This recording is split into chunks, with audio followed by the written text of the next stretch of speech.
marks with the lap grinder.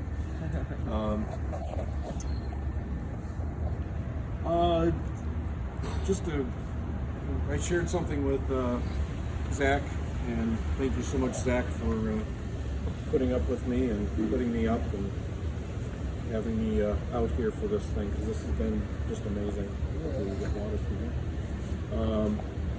And he thought it was pretty interesting, and it's just kind of a really quick way of thinking about facets. I was going to drag a whiteboard over, but so anytime you take a round object, a spherical object, and you grind it on a flat surface, you're going to get a circle. So all you're doing is making circles. Everywhere two circles meet, you'll get a straight line. And throw in another circle, and you'll get more straight lines at the intersection point. I've now taught you everything I know about faceting.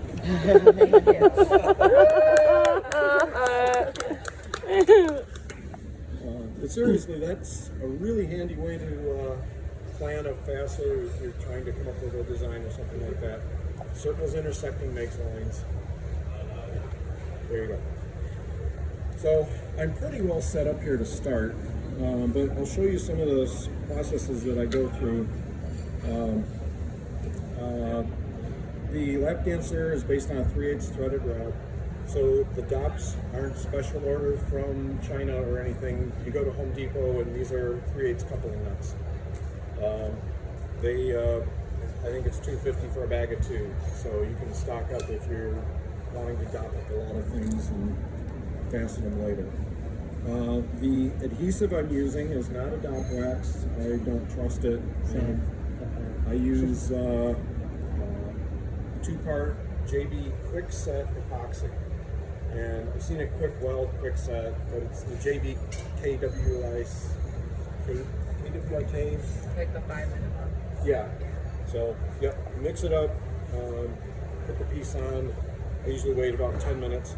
If I can pop the piece off like this, you didn't do it right. It's supposed to be 1-to-1, but I'll admit that I will use just a skosh hardener, and you can figure out what a skosh is. And the hardener is the white stuff, so I use more white stuff than black stuff, and that makes it set up a little quicker and holds well. This was done with JB Quick, so it does tend to hold.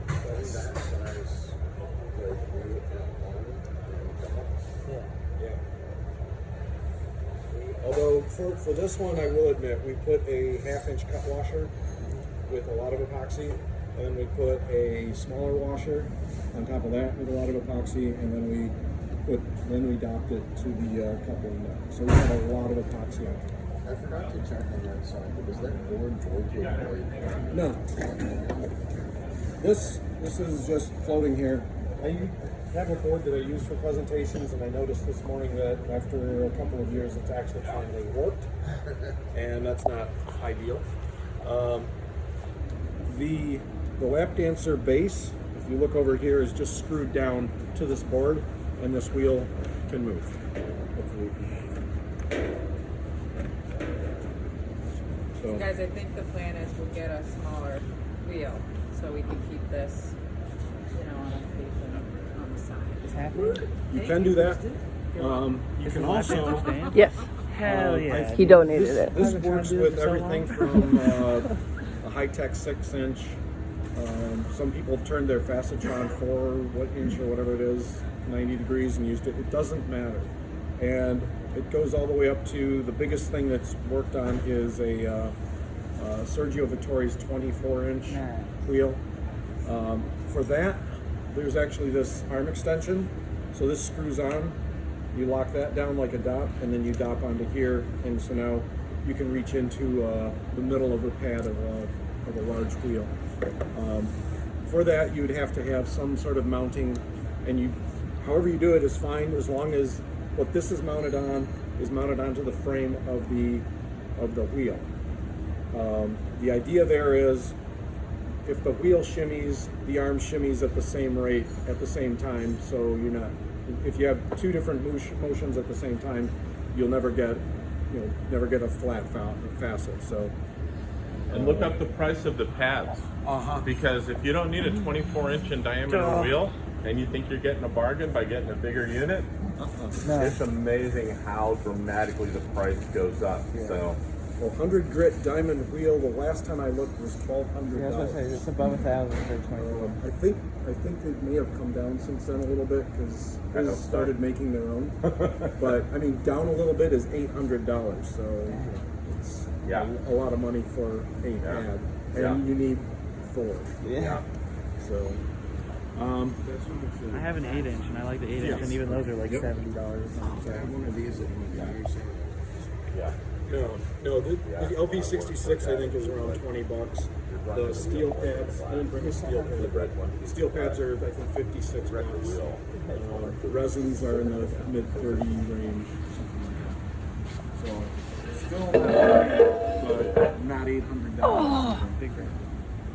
So when I'm setting up cuts, I will start with the polish pad on the wheel, why do I do that?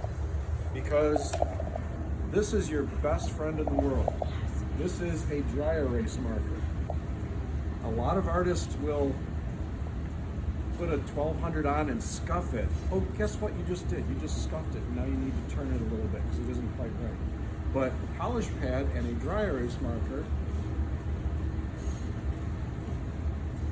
tell me exactly where I'm going to hit, and I haven't done a damn thing to the marble. It's and then it just wipes off. So now I know exactly where it's going to hit. So that's yeah. They're good for that too. Yeah, I love that you know that. I tried to buy the chemical just in dry erase, but couldn't find it. It's annoying sometimes. So, a lot of my friends at Faceting think I'm a little strange the way I do my pads. I very rarely go, especially a marble this size. By the way, liquid Phoenix glass, everyone? Yeah.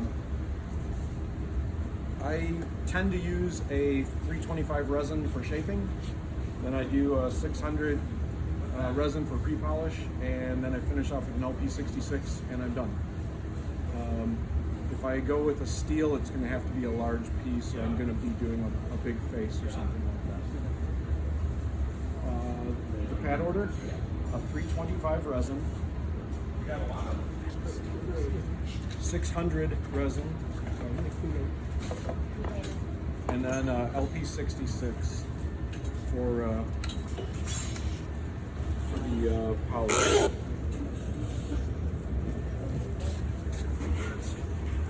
The LP66 is the way. The Syrian. It's a synthetic sponge. It's an LP66. My brain just takes that as core because I did the same one. Okay. LP66. Yeah, it's Right there. Well, no, but if I say it 3 times, then I'm going to remember it. Oh, there you go. You got I will that. also say, My brain works that way. most Yeah, I know, right? whenever I'm doing faceting, I think so does he. I am wearing a mask. I wasn't prepared for a demo. I have some new masks if you like them. A With the- respirator and then No, I just use an N95. Cody, Mr. Facet, my glass kid, Yeah. uses a respirator, but he's working with it all day long, every day. I will just say silicosis is no joke. My wife is a BSN master's degree nurse, and she's always after me for that. to contain all of the cold work in my basement. I have my cold working sergeant. Oh, cool. Thank you. So, for the look of it, I appreciate this. I'm going to do practice what I preach. So, all right. I'm using the AS36. Oh, that was one of the reasons I wanted a whiteboard. Can we grab one? Nah. We have them. Nah, I'll just tell you. Okay. So, I got them. yeah.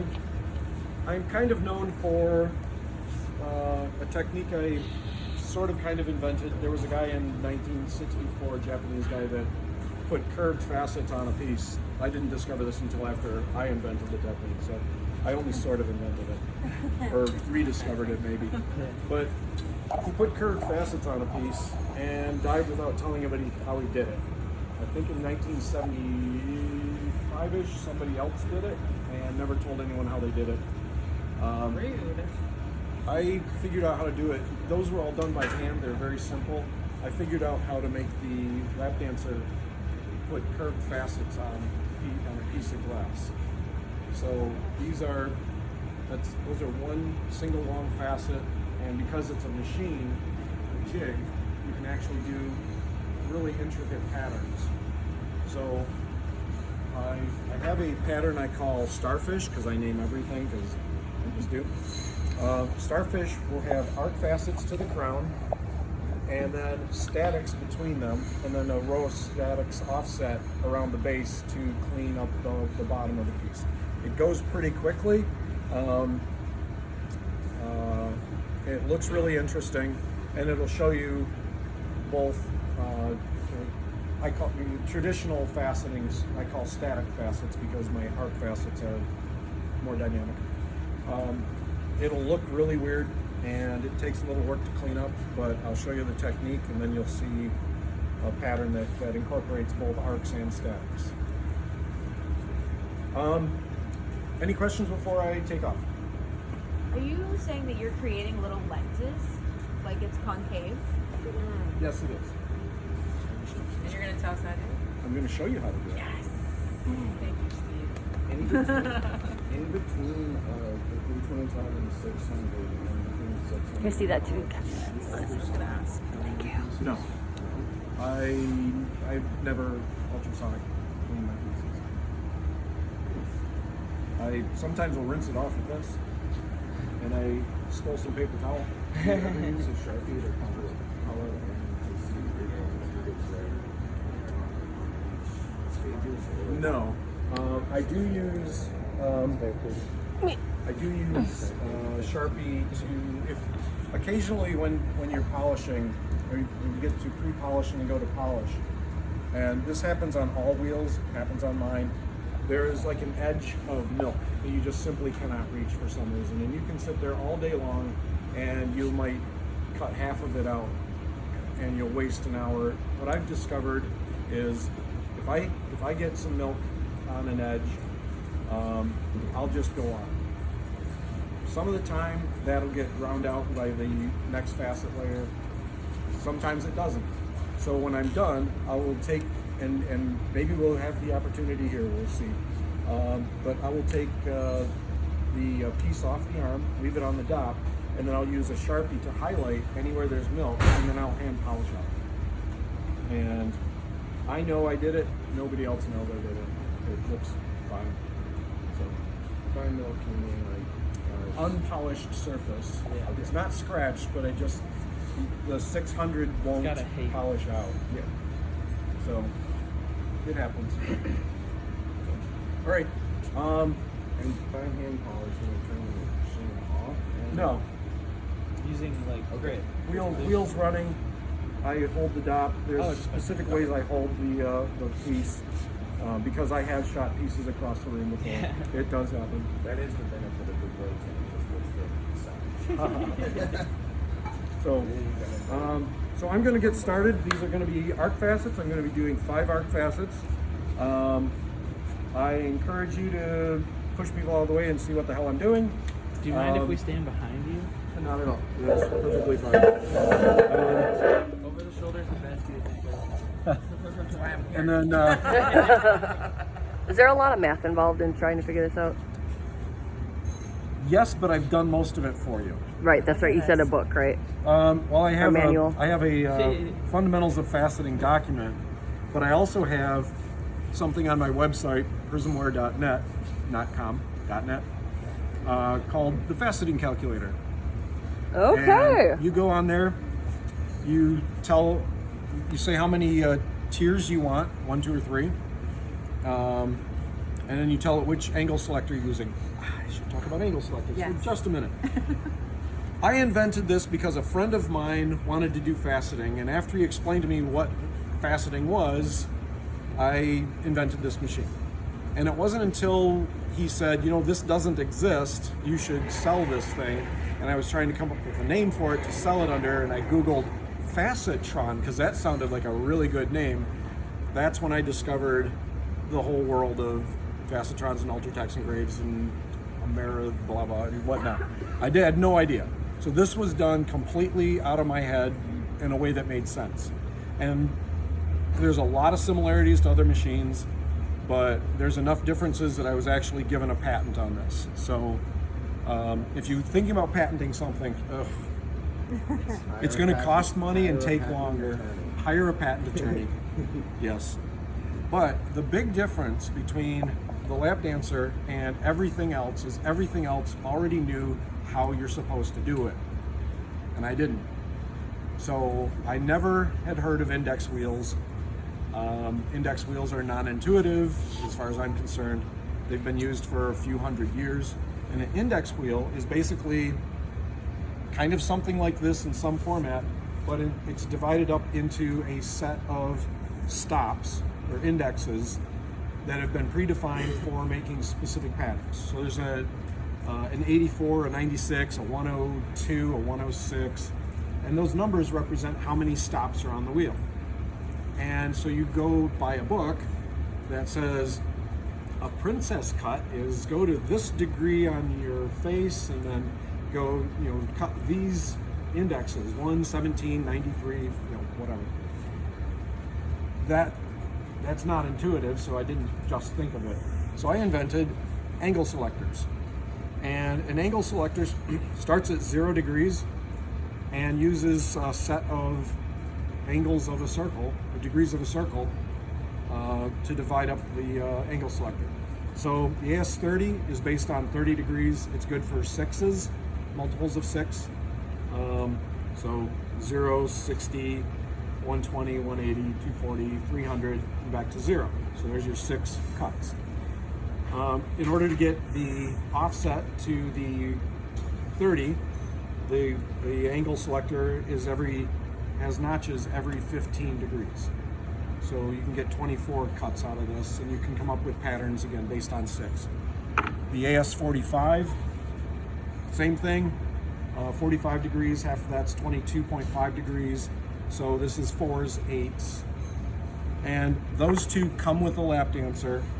And between 4s and 6s, that's pretty much everything glass artists ever want to do. Except I thought, you know, it'd be really cool. So I've got the AS36, which lets you do multiples of 5 and 10 and whatnot. And you can make some pretty cool patterns with that. In fact, I'm using the AS36 today to create a five-leg starfish. So that's what we'll be doing when I finally stop talking. But anyway, so angle selectors. So the faceting calculator is based on the angle selectors. So you pick how many tiers you want, which angle selector you're using, go to the next page, and it gives you the option, all the possible options for that angle selector. So for an AS30, you might pick 6, and then offset 6, and then 12. And so that will give you 6 facets, and then offset 6 facets to make little, facet-looking things, and then 12 to clean it up around the bottom. And when you hit, submit, it will give you the entire cut chart for all 3 tiers. It won't tell you what angle to set the tiers at. That's up to you as an artist. But it'll tell you all the cuts you have to do on those tiers. So yes, there is math, and yes, I did think of you and do a lot of the math for you. And after about a week, if you're using this thing somewhat regularly, you'll use the faceting calculator like crazy for about 4 days, and then your brain will just go, and you just start recognizing the patterns and how you want to do things. So. There is also an AS40, which is really weird. It was specifically made for Swank Glass. If you're familiar with his work, he wanted to do asymmetric at a big scale. So AS40 is multiples of 9. It's 9s. You can also do very funky 3s. Oh yeah, where did? Oh, there it is. Sorry. All right, are you all set now? Yep, I'm Okay, good. good, Sorry. All right.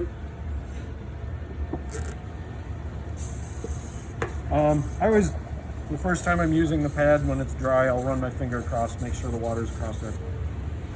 Another thing I showed Zach, and he was like, you got to tell people about this.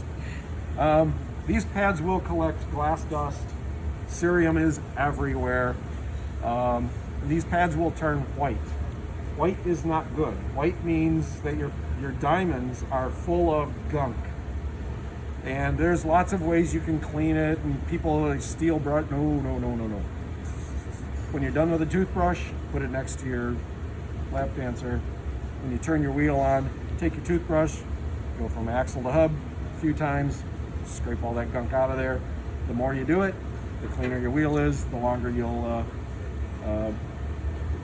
preserve your diamonds and the cut. So just silly little tricks. I can't remember if it's like woodworking, that there's some industry where they use like an eraser to clean their wheels and stuff. I wonder if that would work. I would not recommend it because an A magic eraser? is very Just a thermoactive. regular. It's like not an exact like eraser. Oh, okay. Pencil, it's a special. Oh. Yeah. Toothbrush is really available and works really well, and the bristles don't melt into your pad. Does it matter whether it's synthetic or The toothbrush? toothbrush to clean I've never investigated it that much. I just use the Colgate that I'm not using anymore. All right. Feel free to shout out questions. I'm not going to answer them because I'm counting. All right. So that's how you kind of keep track of how deep you're cutting. The first time you count the strokes, and you count a few. I'll do like 2 or 3, count those, and then however many I end up doing, I'll then go to the next thing and do that number again.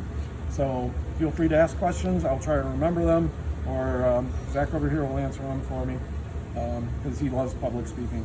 Why is the back part of your wheel raised up a little bit like the This? Yeah. So I'll address that later if that's all right. I want to get going. It's just so the water doesn't spray out all over the place. And I need the bumper. You'll see this. I need to have this wheel guard. This is cut down. I have to have this for arc facets as a reference point. You guys ready? Yeah. Okay, I'm shutting up. I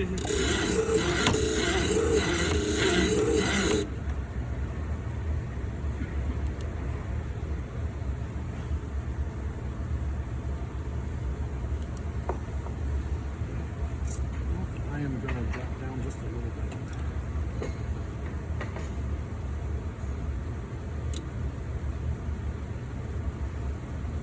Wasn't quite as long as I wanted, so. Should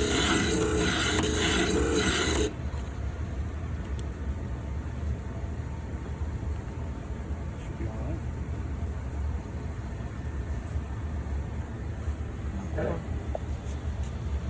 So if you were gonna do a flat facet though, you would just do the normal back and forth? Yes. Okay.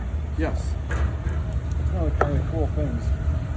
Back and forth gives you flat, and cross gives you curves.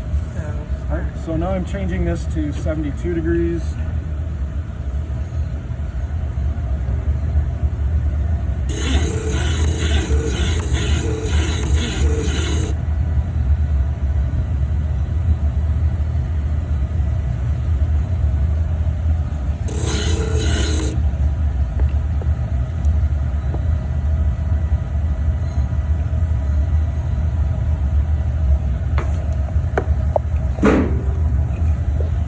Thank you.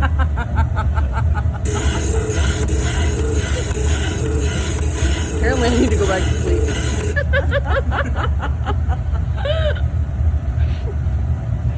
Depth perception is way off.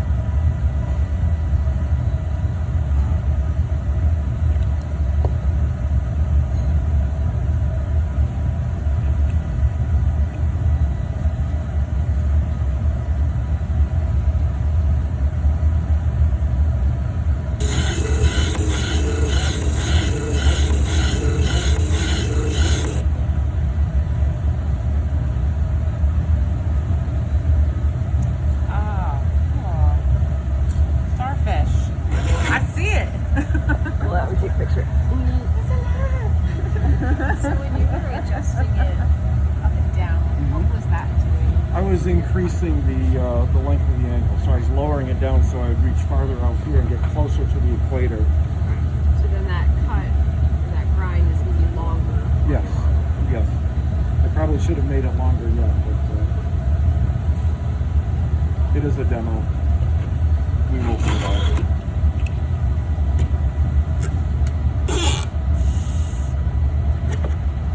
That's shaping.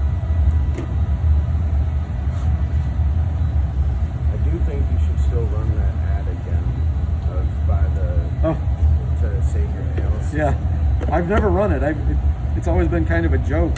No, you should literally run it. And, Thank you. I think I will. Put an ad out for who has the most like fucked up nails. And make them, like, Every time I'm in the cold shop, my nails are usually like this long. I go through about half of the length every single time.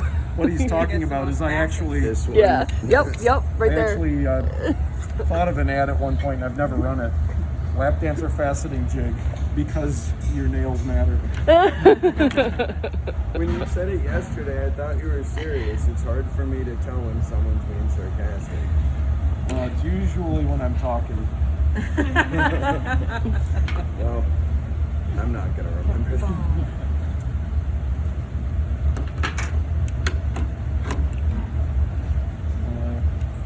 Demo, I tend to forget things. In this case, I can bail out of this without changing pads. So, what I'm looking at right now is with 5, I should see basically a really nice sharp 5-pointed star, right? All these facets should come in together. Well, when you're shaping, that doesn't happen because the last one you do overwrites, it kind of smudges over the first one you did. So I will typically go back around and take the shortest one and do 1 stroke, and then the next shortest one and do 1 stroke until I get something very close to a nice sharp 5-pointed star. The problem I have with this right now is this is a smaller marble. This pad is really new and we just cleaned it the other day, so it's gobbling up. Yeah, it's very aggressive. So what I ended up with was not quite. That's why I put my glasses on because I can't see it without it. But I don't know if you guys can see this, but you can see this one is not. I'll even mark it. So would putting a stop on the top help control that, like up and down to control that length of the arc? That is actually a technique I use when I'm doing like cathedral arcs, where I'm actually doing an arc. The initial arcs go from all the way, I have this all the way down. I go from the equator all the way to the crown. And then the second one, so there's a crotch in between there, So I will go from the equator to where those first arcs meet. And to do that, I take 2 1/2-inch, this is a 1/2-inch threaded rod, you get at Home Depot, so it's 1/2-13, whatever, 13 threads per inch. And I run this down to make a stop point so that when I'm going up, I don't go all the way to the crown. I only go to where those first 2 arcs are bisecting and leaving a gap. And then you fasten up to that point and you get a little sharp point there. So again, if you look at this guy, you can see that there's these arcs go to the crown and then this one stops here. The way that was stopped was just what you're saying. So that's really clever. You Use like spotted just that. a nut to stop it. I used 2. Same reason for here. If you only use one, you can't lock it. Yeah, Right. if you You gotta have one. do one, they will walk off. And so you do 2, get them to where you want using your white erase, and then then you're going from here to here. What do you mean by getting to where you want using the white erase? Like to mark on the Right. rod? Yeah, you use the polish pad and you lift this up to. You look at the degree. You rub the dry erase off, and you see if it's right in that patch. If it's too high, then you drop these down. If it's too low and you want to get a little more overlap, you run them up and then lock them in place. But you do that by, rubbing the yeah. For this, we don't need to do that. But anyway, I've marked this one, so you can see that it's shorter than the rest of them. It's not a perfect. it's a little bit off. Do you use a separate Syrian pad to test or the same No, one? same one. Yeah, it doesn't. So you mentioned that though, you said when you do the upper one, you move the one that's there all the way down. So you don't really ever sandwich yourself between two stops. You always have a free side. No, I do. Okay, you do actually hit the bottom one. Well, on the cathedral, everything goes from the equator up, but Sorry, my mistake. this piece, and it's a little subtle, but this piece actually, as a cathedral architect stops, you see there's kind of a wave pattern on the top. And so this one actually, I was constraining top and bottom to get that pattern. And that's for you to figure out as an artist, but that's really, really good point. So I'm gonna go ahead and start with my pre-polish, and I'm going to use the pre-polish to straighten out some of these pieces.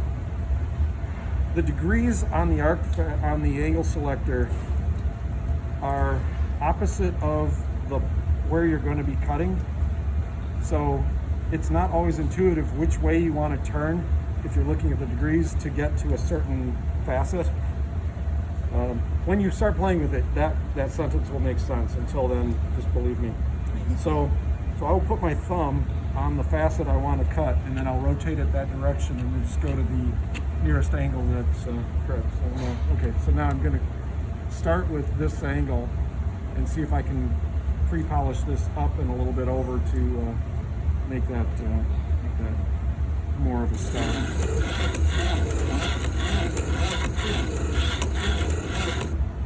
I realize almost nothing I said made sense. To anyone but me. What happens? He's making me want to take like facet classes.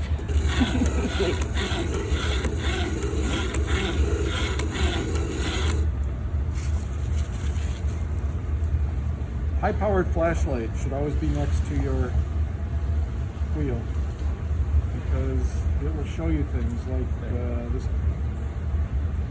This isn't quite. You see it? Yep. Yeah. No, I'm not there yet.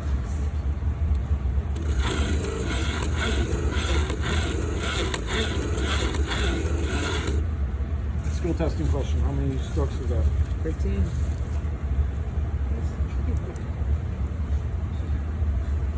You're almost there. And there's a little bit on the edge there that isn't quite polished out yet.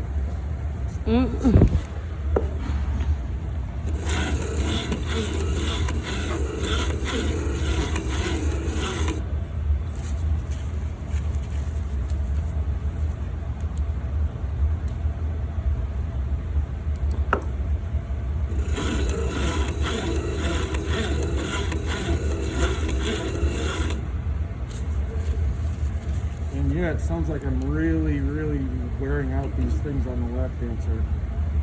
And so I made them actually, there's little notches here so you can pop these things off, get more from me and glue them back in. I don't think anyone's ever actually taken me up on that. They do tend might. to. This is going to be proving ground for your equipment. Yeah, Mark Twain once said it's hard to make anything foolproof, but with fools being so clever. Thank you. That was 30, right? 30.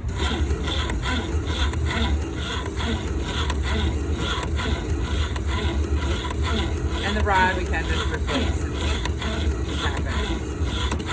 You have to walk like in your shoulder of the studio to see how long you're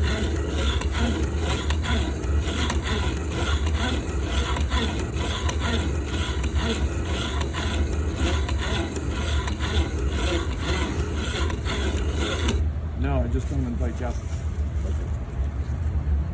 Which isn't at all true. I have people over all the time. Clark Ramsey actually came and spent the weekend. We did 7 pieces. That's Clark Ramsey. If you're not familiar with his work because he's pretty quiet. Give him a follow. He makes some amazing stuff. Is this theme stamped underneath the dichrome? There's no dichro. That's a white fume stamped with, he took gold and silver on the same rod and fumed onto the stamp.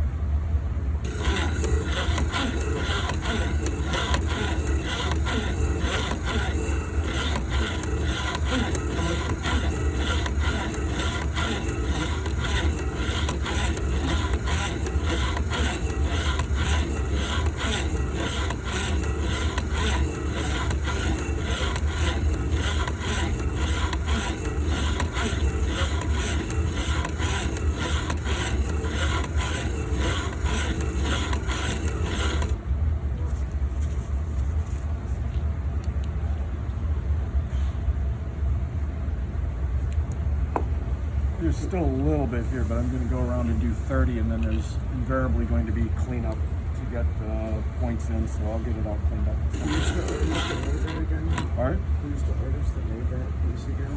Which one? This one. Oh, Clark, Cosmic Impact Limited. Cosmic.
Okay, so I've run around and see the 5-point star isn't quite 5-point star yet. It's sort of mush. Things are a little bit off.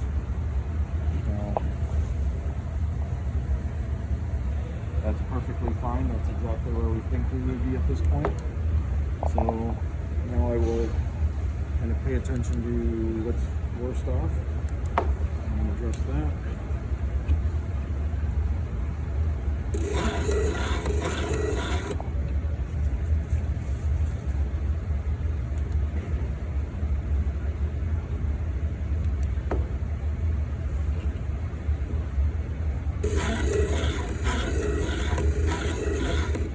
This is a case of you're not going to fix it the first time around, so just keep working on getting closer. It's fine. I also strongly recommend putting it where you think it needs to be and then checking again, because as carpenters say, Which way's cut once? Yep. How much your free time is. and yeah. What I like to say is you can always take more glass off. You're not putting Can't back, put any yeah. back on. You're just looking for like which side looks So now it's too high closer. or- Yeah, so right here, this facet here, you can see there's a little line there, and that's not quite there yet. And since this is my final pre-polish, this one's got to be right. This is where it doesn't.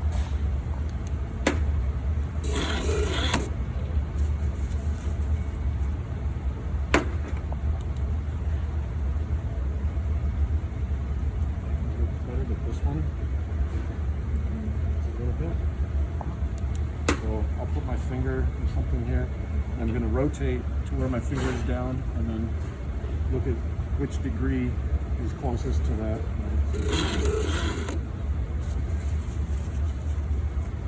This is the really futzy bit of arc faceting.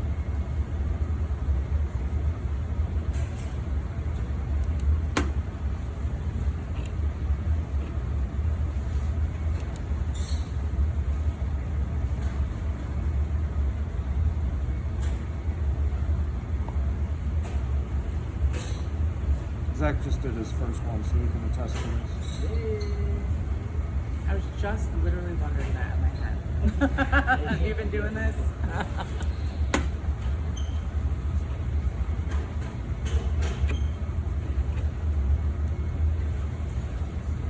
that mean there's gonna be an art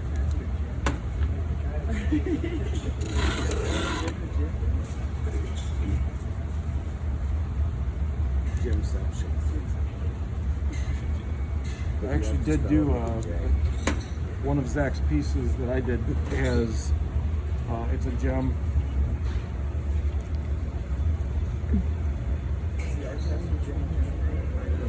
So it's a gem on top, but around the edges are arc facet, and then on the bottom is arc facets between the big gem panels. Thank you. So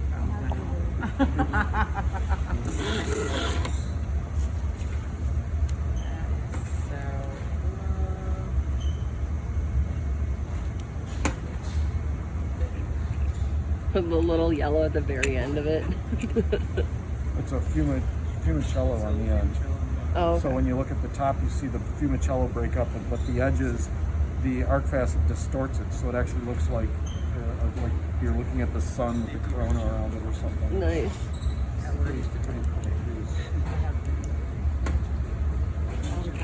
my god. Who? Jeff would love this stuff right now. Squirrel.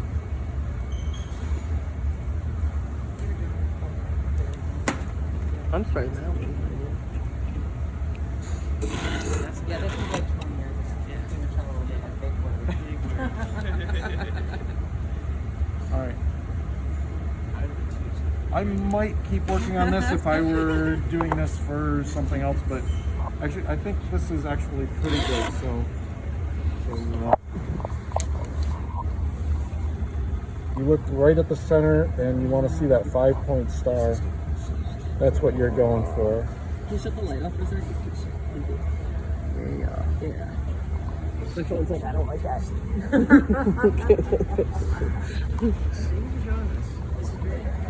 Oh, Beautiful. Yeah. I mean, aesthetically, it's how do you say that? aesthetic. Thank you. Aesthetically appeasing. Makes me happy. Makes my eyes happy. So it's put on to be Happy able to beavers. Straight lines, happy Nana. use up the formats. But literally polishing it, I would literally go through Oh, yeah. put it in a separate little thing, be like, okay, that's done, and then put it in there. Like, boom, it's 600. Seeing all this stuff done. Yeah. By the way, with when I'm doing the cutting, I'm using quite a bit of water. Still a drip on the 325 resin, but a fairly steady one. 600, I reduced that down, and then the LP66, you just want enough on there to keep the pad cool. And if you forget water on the cerium pad, you will burn cerium into your glass, because cerium at the molecular level doesn't just grind, it melts the glass. It's so hot, it melts the glass and causes it to kind of go back to optical quality glass. So if you don't have water dripping on it to keep it a little bit cool, the cerium will actually burn into the glass, and it's the worst kind of devit ever. It just means you basically put that piece in the garden.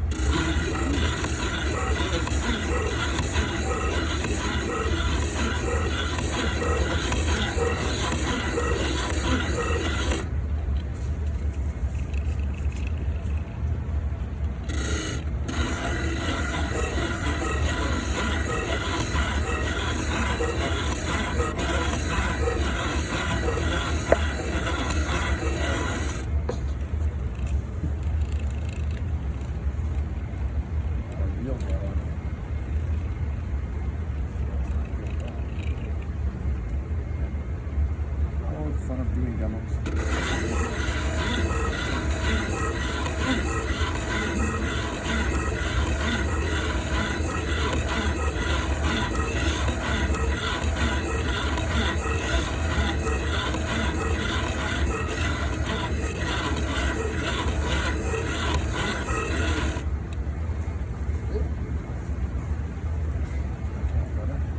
I think I might have to buy one of these if I like it.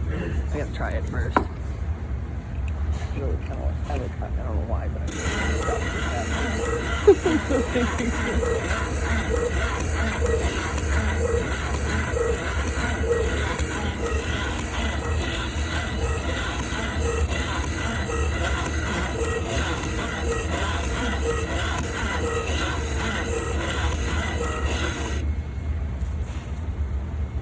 my eyes are Something shifted on this picture.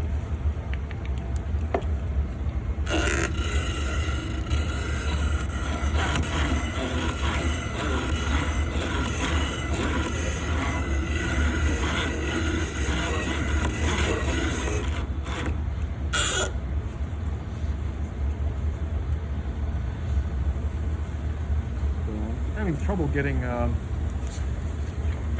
on a couple of these, so it's irritating. But we'll do the best we can here.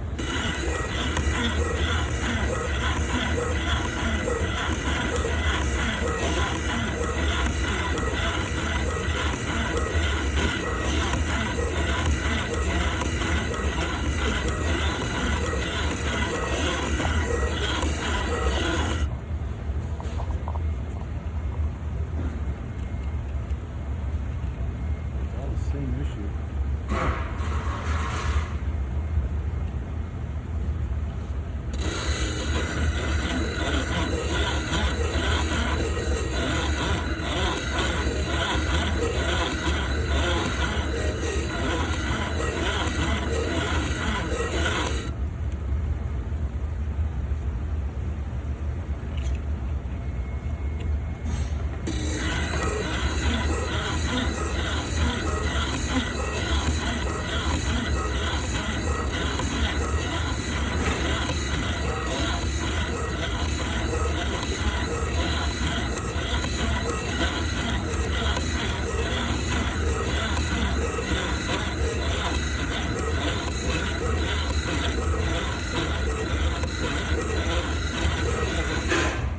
I see you're going in like a back and forth, but you're occasionally kind of swooping to the outer part of the pod. Is that to get those edges? Mm-hmm. Yeah, yep.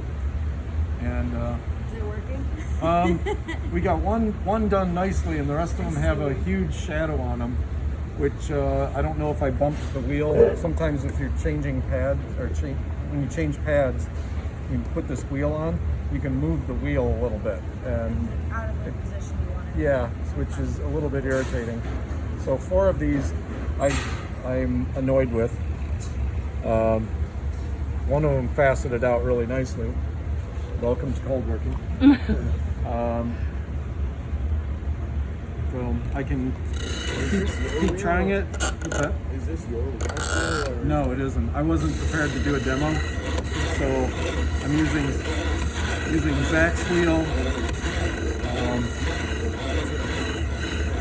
What do you have it on? And it's kind of a strange setup here, so I don't think he heard you. Yeah, rinse What off your setup wheels do you have it sometimes. on? Like what wheel Give do it you some almost have? exactly this setup.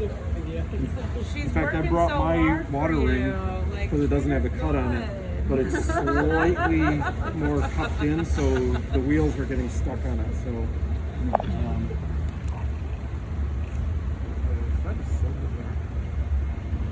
Do you use a separate like setup for polishing to keep your cerium separate for potential reuse?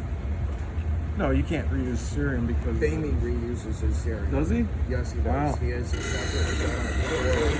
That's really cool. I briefly joined his subscribe page on his Instagram and was nerding out listening to everything that he was saying. separate wheel just for cerium so you Yeah. can reuse and keep all of it because Yeah, I suppose if you had a separate collection bucket, you could do that. Yeah, that's really clever.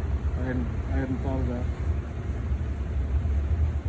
this is why I love shit. I speak everything that I hear so that someone can correct me or Yeah, no, that's well. If Steve's doing it, then that's a good idea. Well, technically his son is probably doing it. Yeah, I'm- Cerium to the wheel before I start polishing? what's that? Would you apply like fresh cerium? No, no. Fresh cerium just basically blows off. You got to have it impregnated in the pad. You want to soak it overnight. I see. Yeah. So when I'm done with polishing, what I'll do is, and you know, this is the one we just cheated, isn't it? Yeah. So Does it matter the quality of the cerium that you use? Like which, I use the cheapest stuff. The more expensive stuff actually takes longer to use because it's a finer grit, but it's required for like lens making. But for getting a polish on an art piece, not worth it to drive yourself that crazy or waste I the d- money. that's my opinion. So you can take that one, or I just you can have remember a much better while- results with the other one if you want. But since it's like twice expensive and I am really cheap, The reason I asked is I remember a while back you were saying how much you wanted to try all the different qualities of cerium. Do you remember that?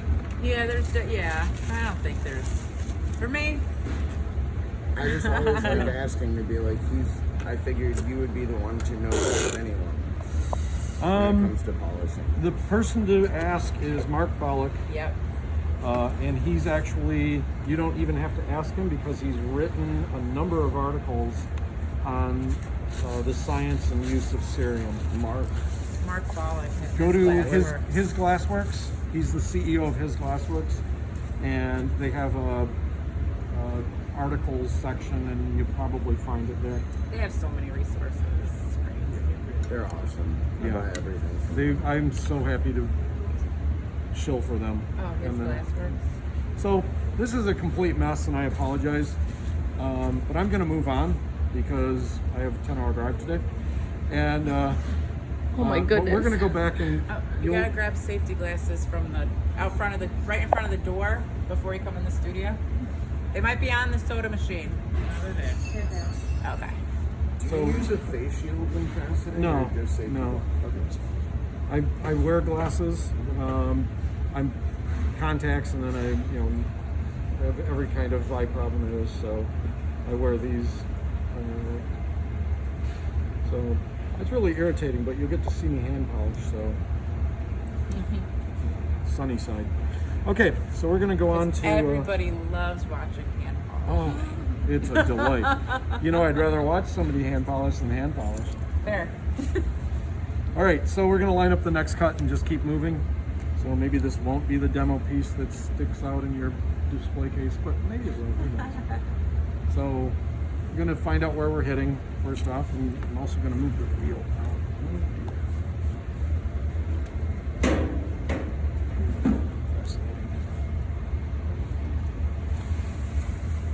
There you go. You're talking about finding out where you're hitting on the piece. That's Yep.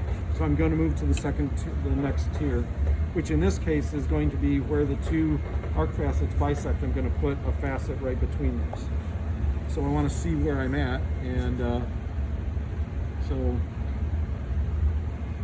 here's where it bisects, and so I'm hitting just a little low where it bisects. So I'm going to go up a little bit. So I cut into that. Here about 45 degrees. And these wonderful things come with the lap dancer, and then you go on my site and find out that I've found a place to buy push button nuts, which will change your life. You just push a button and they slide up and down, and you release them, and then they act like nuts. Oh, that's so cool. Yeah.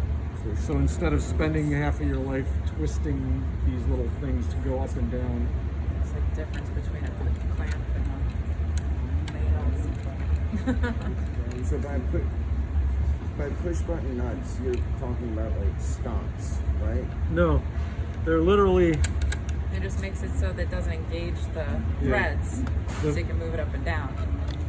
Okay. yeah. So I misspoke, but my brain understood what you were saying. So you know, like on sweatshirts, they have that push button for the string, and you like, yeah, same thing, same concept. Same concept. I'm learning so much in school today. My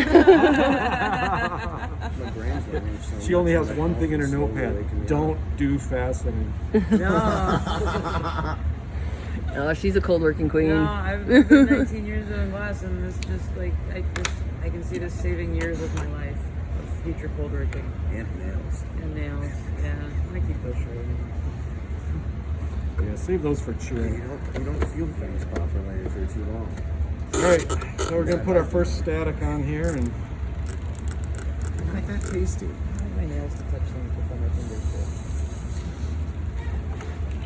I have a lot of sensory issues, so if like my nails scratch something, just alright, so we started 0 degrees to 72 degrees, so we're starting here at 36 degrees, which is halfway between 0 and 72. And that's a normal, regular straight facet, right? Yep. Okay. That is what I call a static I was facet. gonna ask that next if you didn't do it. There's 10 strokes. That gives me exactly what I'm looking for. Nice A little circle. You're so right. A circle. So there's our first facet. It was how many strokes? 10. Hey, Bart. I gotta come up with tougher questions for you. Can you I'll just have to go to bed. Oh, okay. Yeah, I'll be right back. I am not keeping good. Once Kayla started, I was like, I should be doing that too. Each set of facets, do you go all the way to polish from grind or like usual? Yes. The lap dancer has 0 repeatability on the vertical scale. So, yeah, you go to grind to polish on every tier and then move on to the next tier. Which I realize you can do it better with the Facetron or the Ultratech. So if you have $8,000, you can do that.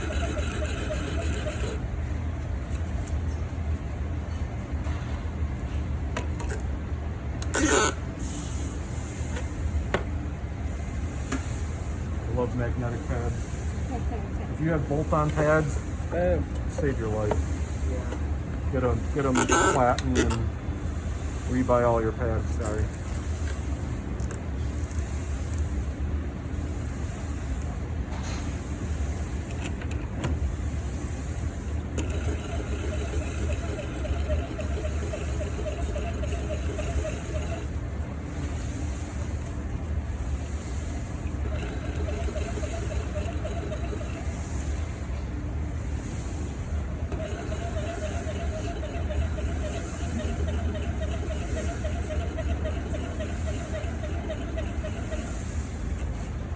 By the way, I highly recommend getting some, let's just say wax-based bike chain lube. Okay. And just put a little on the mask here and it quiets it right down. Not a lot.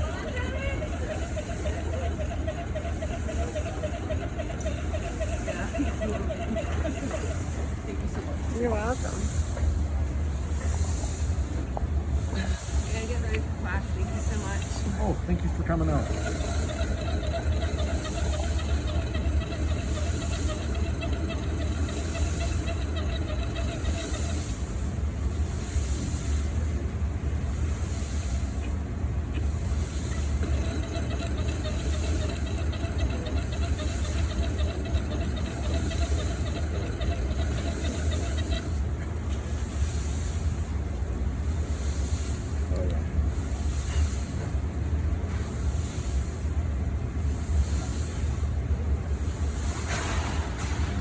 Pre-polish. I should probably do it a little bit more, but demo.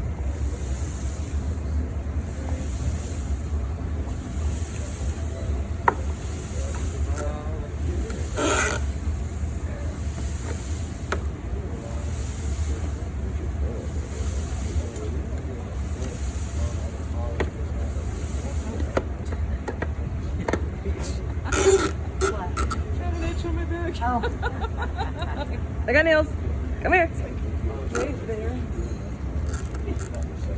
Wait, there. Right there.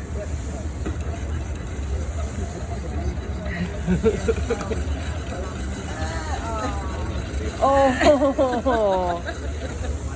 Yeah, your range of motion quite isn't the same right now, huh? No, not yet. It'll get there. Getting there, yeah. Yeah. Are you counting your amount of passes on the polish wheel too? Everything? I tend to. But the honest truth is you're done polishing when it's polished. Yeah. But that at least gives me a target, and then I look at it. If it needs more, then the number goes out the window.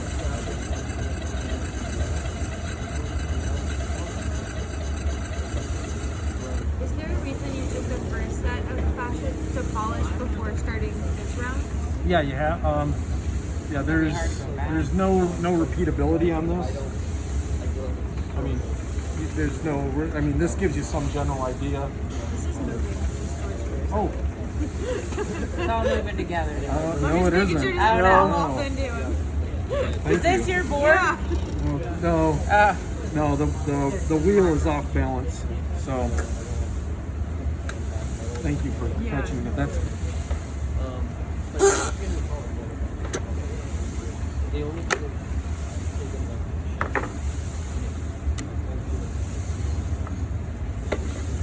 Now we get to find our facets again.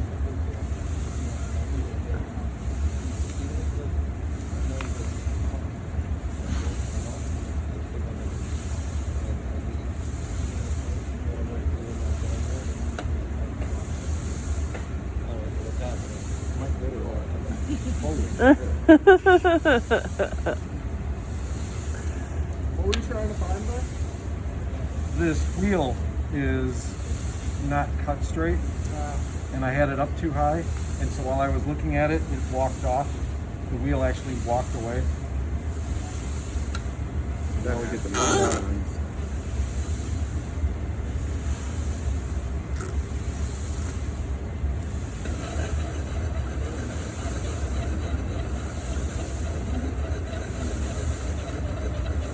I still don't think I have it in the right spot, but How fast is your wheel right now?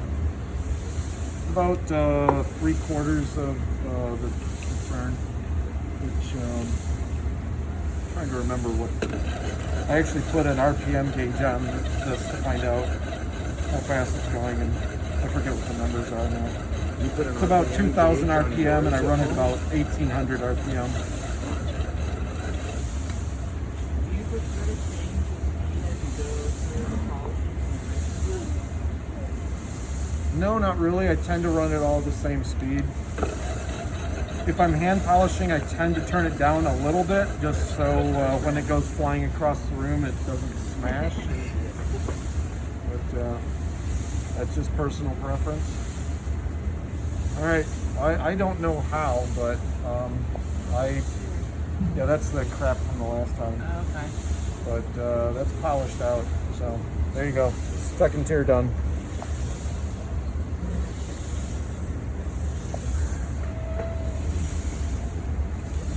First tier is a disaster.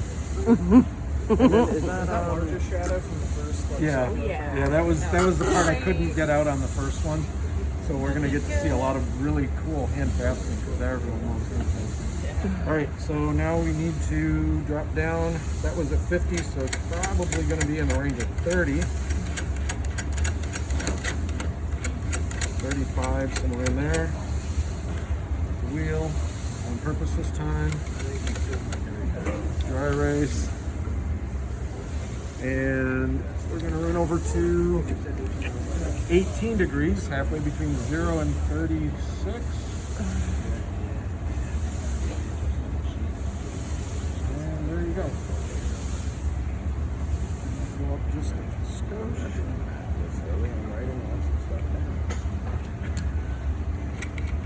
Yeah, I was in the same way. It took 30 minutes of videos instead of taking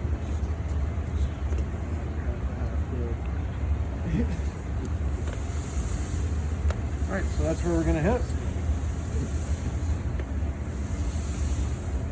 Exciting.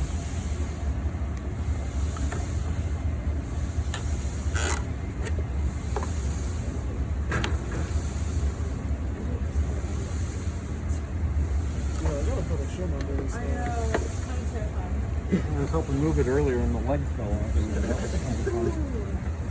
I'm just happy it has 4 thumb kind of things sitting on the floor. What grit is, or what pad are you switching to? This is a 325 resin. Okay. I was going through earlier. I tend to use really light pads. I don't prescribe to every shaping has to be steel. I usually keep about 3 of these in play at any one time. I'll have one that's really aggressive, one that's kind of used, and then The dead one, yeah, when it's on its last legs. Yeah, it's on its last legs, and it's usually I don't use it quite so much. So if you need to do large stock removal, sorry, what was that? If you need to do large stock removal, then I would go to a sintered- steel. sintered Then I'll go to, diamond. yeah, then I'll go to steel.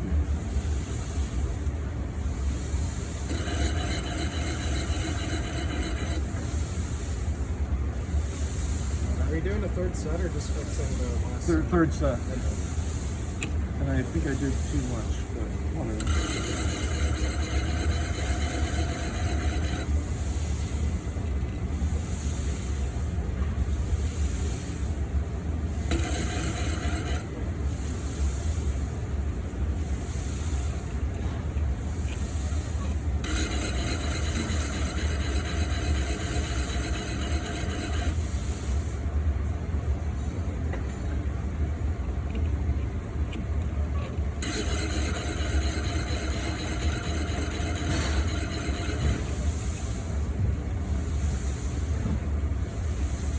So as I'm going around, I'm just making sure that they all kind of line up.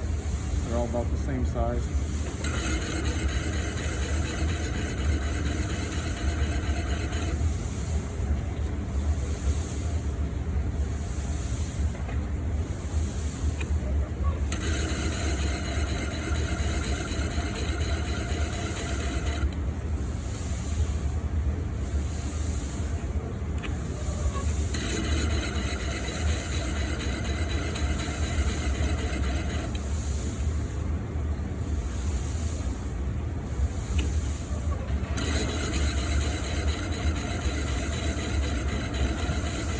So how long did it take you to, like, with all of the, like, finding out about facets and then trying, like, figuring out how it is you were going to make this and trial and error? How long did it take you from About thought? 18 months development.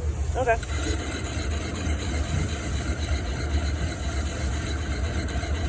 I mean, it's just kind of like goofing around development, but I'd make something, Charlie would break it, you'd apologize, I'm like, oh, that's what we're doing. And fix it and solve problems, and after about 18 months we had basically one of these. That's awesome.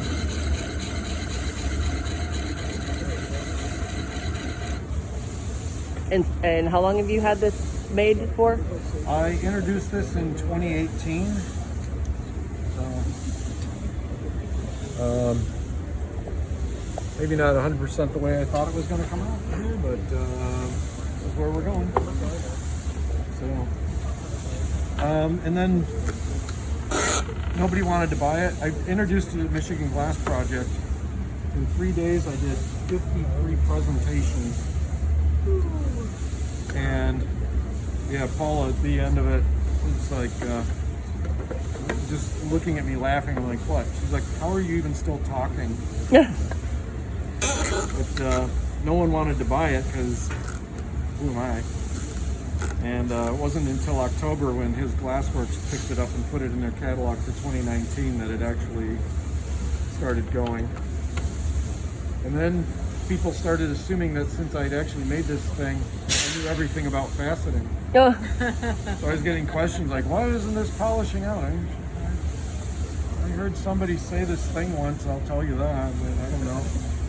So it wasn't until the end of 2019 when I got a wheel, and just to play around with it and do weird things and see if I could break the arm before my customers did.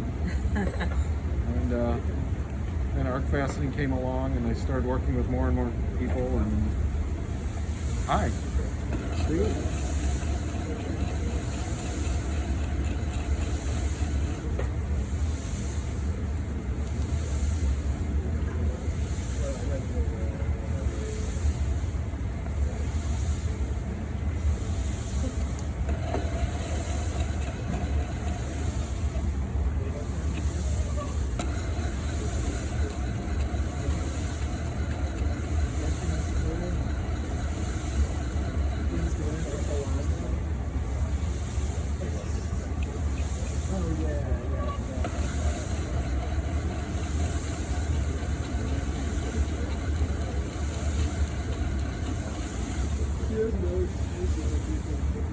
So, Kristen, I have a question. Yeah.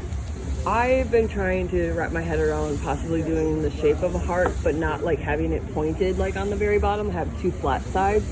But like, is there a tool that is in the cold working, like that will get you that incave part, like the point of the heart? I've been trying to figure that out for a while. Yeah. The closest thing I've come to is two facets, round. They make round.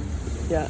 And then make a third facet, but don't erase the top two, but make it kind of big. And then put facet here and here so that you get lines this way. But I have not figured out how to make that line up yet. Probably have to do a combination of the cutting lathe. Yeah. The closest I've come was on one of the Clark Ramsey pieces. He had used an engraving lathe to put gouge, indents down. And I noticed when I did some mirror facets that the top of it was like this, and then the engraving lathe brought it down. So I'm trying to work with him to maybe figure out how to tie an engraving lathe and faceting together to come up with a heart shape. Oh, we're on the same page. It's so cute. Well, even a star, like it's just that it's Stars, that ingrowth. Stars I do. Oh, you can? Yeah. Stars, okay. I do 5 and 6. Yeah, I'm a sucker for stars and hearts. I don't have any with me, but that's okay. The star pattern is pretty straightforward. Do you have anything like on your website, like for the stars? Do you have any star pictures?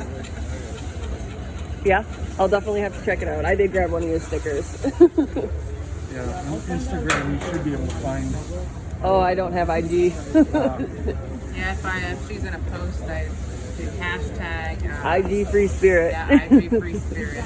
Email me and I'll. Okay, there you go. I'll get her to show me. She's got IG. I don't. I refuse. I wouldn't have it if it wasn't for this world. Yeah. Because I've got to be on it for the world. Yep. No, yeah, me and her have had that conversation. I was like, you know what? I think I might have to, just because of the world that I'm in. I don't want to. I really don't, but I think I might have to. It's gonna be so sad.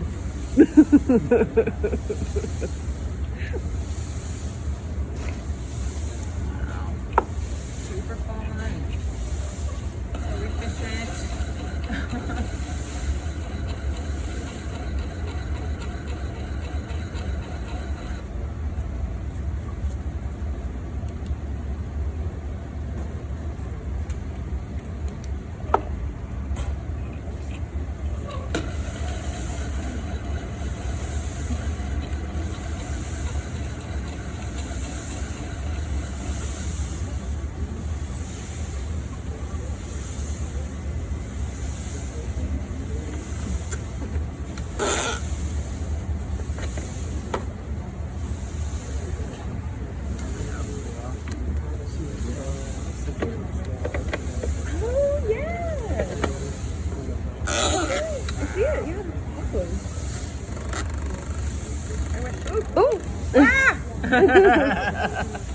I got that on wish camera. My arm worked better.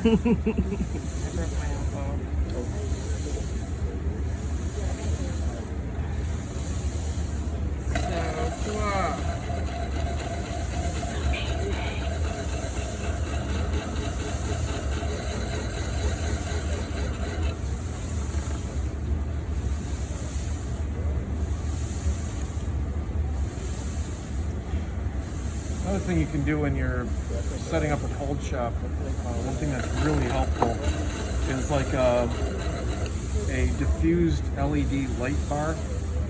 So it's just like almost looks like a fluorescent bulb, but it's flat. Because you can hold this up and then run the light across your facet. If there's anything wrong with it, you'll see it as the light goes across it.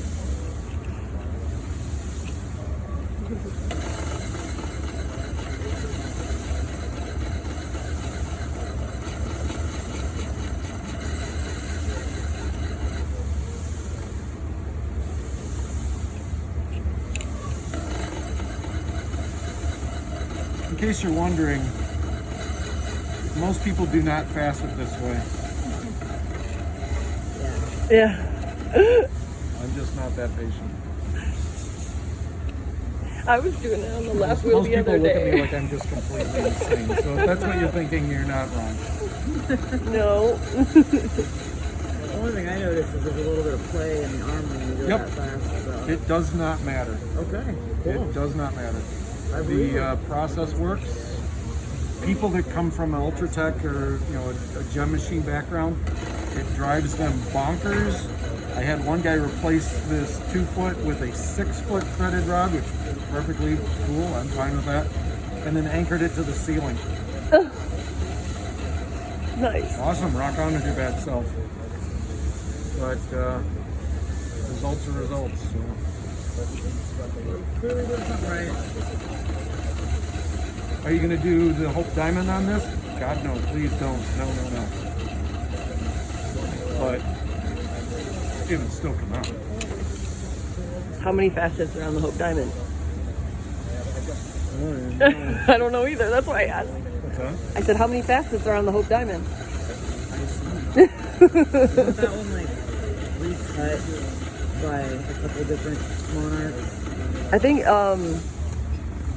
not Jared, what is it? I don't know, there's a jeweler in Wisconsin that always talks about it. 82 facets, or like it's like the normal facet, and then there's like there's 23 no extra. vertical repeatability on In the it. lap dancer. I mean, it's just a couple of nuts and a half ounce, kind of where you're just at. like So sparkle.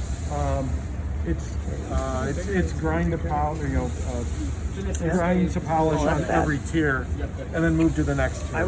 Why would you touch the Hope Diamond? I don't understand why anybody would touch it. Oh.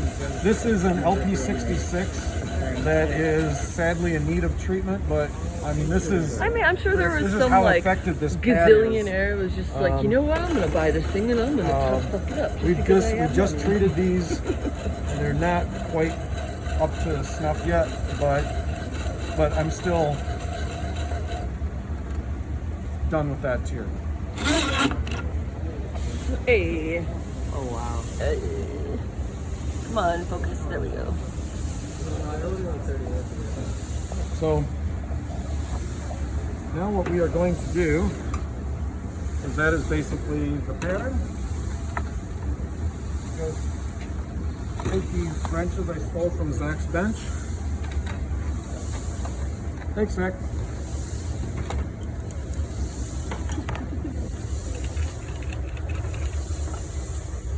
Now we got our buddy's Sharpie, which I stole from Zach's bench, but that's okay because I put it on Zach's bench.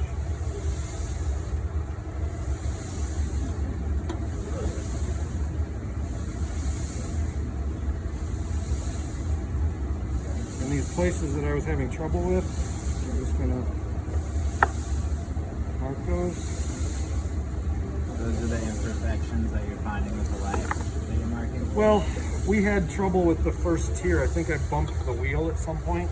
So part of the arc facets that we put on wouldn't polish out. And I had said before that eventually, occasionally you will run into situations where things won't polish out well. And what I tend to do in those situations is just move on. And then when I get done, a lot of what was flawed has been ground away. What's left, I'm just going to hand polish out. Now I can't quite see through this one the way I need to, so my technique for this is Get down low. opposed to it. At this point, I don't need this because we're not spewing glass. You said see through it?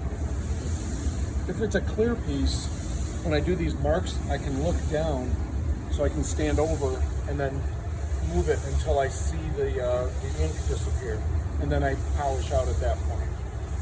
If I can't see through it because we have the inclusion here, I come down this way, face it toward me, and then these are arc facets, so it's going to be a little bit different technique than if it were a static. So in this case, I'm going to wobble it like this, grind it on the curve. What is arc facet? Oh, you missed it. It was the very first part of his demo. Arc facets.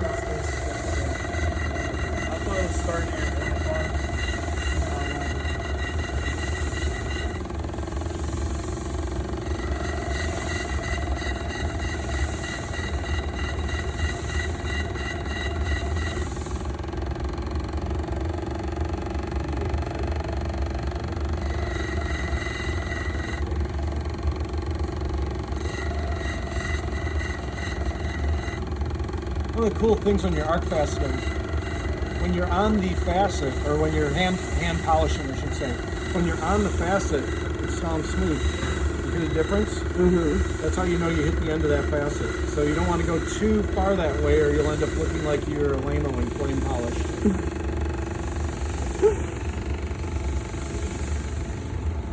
Sorry for flame polishing. You're fine.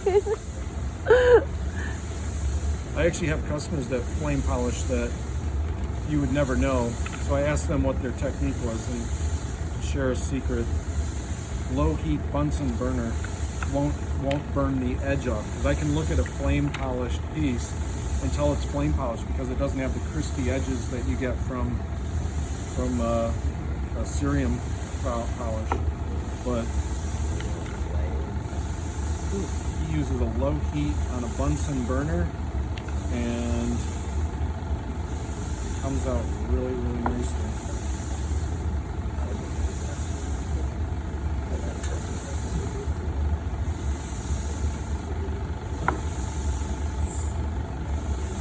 Getting there. Hopefully this is it.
Last bit of magic.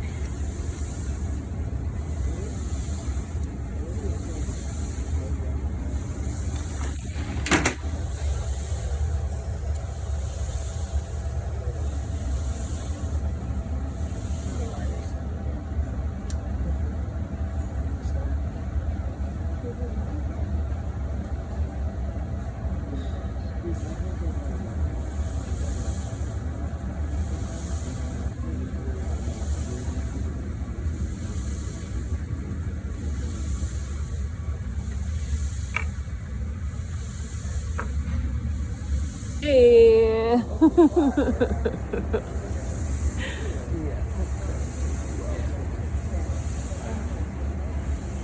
this feels off.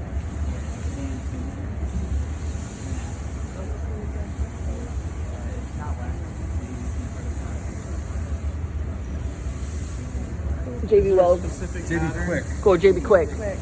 Specific pattern you're working on? Yeah. Yeah, that was my starfish pattern, although I ended up, I didn't make the line. AutoZone. It was quite long enough. Or a hardware store. But, The explosion you mean? oh, no, Like no. he says, it's like a smidge, like These smidge extra these white. should go down further. But I cut JB Quick. but those are arcs on the top. They should have done longer, but you know, it's a demo. Right. So you made that. There you go. like that change on the fly, or because of what? Just kind of the way it worked out. Yeah, the way it worked out. Yeah, talking and demoing, and I should have made the original arts go down further, and so I ended up in making